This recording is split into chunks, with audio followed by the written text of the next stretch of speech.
Today, guys, we're talking about Gunpla-Kun. This is the newest model out on the set. It's kind of different than a lot of things. And does it come on the runner? I don't know. We'll have to figure out once we get in the box. So this is the RX-78-2. It is the initial release. It is the maiden release, as someone would say, if you're into sailing. But this kit is very small and box-wise. It is Ecopla. And it's based on a new type of plastic that Bandai's trying. It is listed on the box here as well, but it's called Limex. And apparently it's a plastic that's from limestone, some kind of limestone makeup. I'm not 100% on that, but it's interesting. I'm going to be looking to see if it's a different texture, how it feels compared to the normal Bandai plastics. I know Bandai's been trying to do a little bit more eco-friendly stuff, so it'll be interesting to see where it goes. And I really am interested. Does this come on the runner or not? I'm hoping it does. I have a feeling I've seen some pictures on the side where it looks like it's assembled, so it'll be a nice gimmick. I have a feeling. I can't wait to get into it, guys. Let's get into the unboxing. You can see Bandai put in a good effort onto the cover here of this model. I think they're pretty excited about this actual display. It's going to be nice. It's a very small box, guys. I would almost say it's palm size. So upon opening, I got a first look. You can see there's large chunks, and I'm so disappointed it's not assembled together, just like it is on the runner. Though I took a quick look at the manual, it is assembled and then put onto a runner. So here we go. All right, guys, I'm going to get into the bad, the ugly, then I'll switch on the good because we need to end on a high note with this kit. You can see right here, I'm taking everything off the runner. It is a gimmick. I will go ahead and say that the arms and legs are all one piece, minus the red on the feet, but that is a simple, slim piece. And then a little bit of build in the torso as well. But we're going to touch more on that here in a second.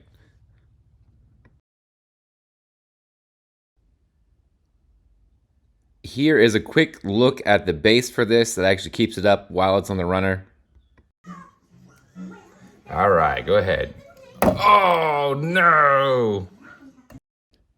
All right, guys, my Tyler loves helping. I like to get him including, and that I want to show you guys a little bit too. A little side-by-side review to give you a size there. That was a high grade and then an SD on the Zaku. Here is the final kit assembled together. I'm gonna start with the ugly on this kit.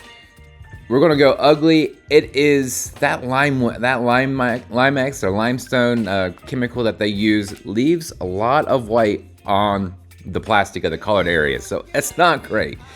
I'm sure you can clean it up some. It's just at least a lot of stress marks on here with this soft plastic too, so you have a mixture of those two different white spots. I did try cleaning it up with my sander. I used that Razor 1.5V version, and it did all right. I could still clean up a little bit, but it's very much a soft plastic. I would say close to a Funko Pop. There is individual pieces, so let's move on to the bad next. Back to the individual pieces. The arms, the legs, all individual pieces. There's no joints in the elbows, ball joints on the legs, or at the hip area and in the shoulders, but they're kind of flat, so they do not have much of a range other than back and forth a little bit here and there. Don't expect any kind of major dynamic poses with that.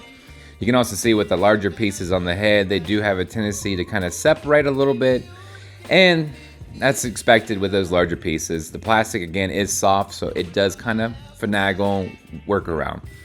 The real bad with this, because I'm going to throw this section in, is because that plastic is so soft, it tends to break on the smaller sections.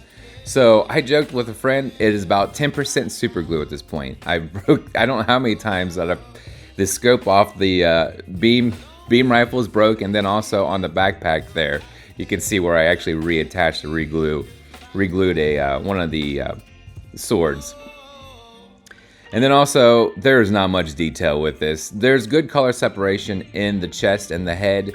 There's only one decal, and that's around the eye. I didn't panel line at all.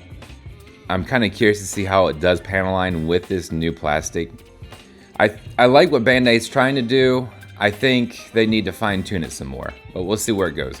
Here is the completed model on the runner. I absolutely love this gimmick, and I hope Bandai can actually work this into some more of their models down the road. I know we'll see more in the Gunpla-Kun coming out.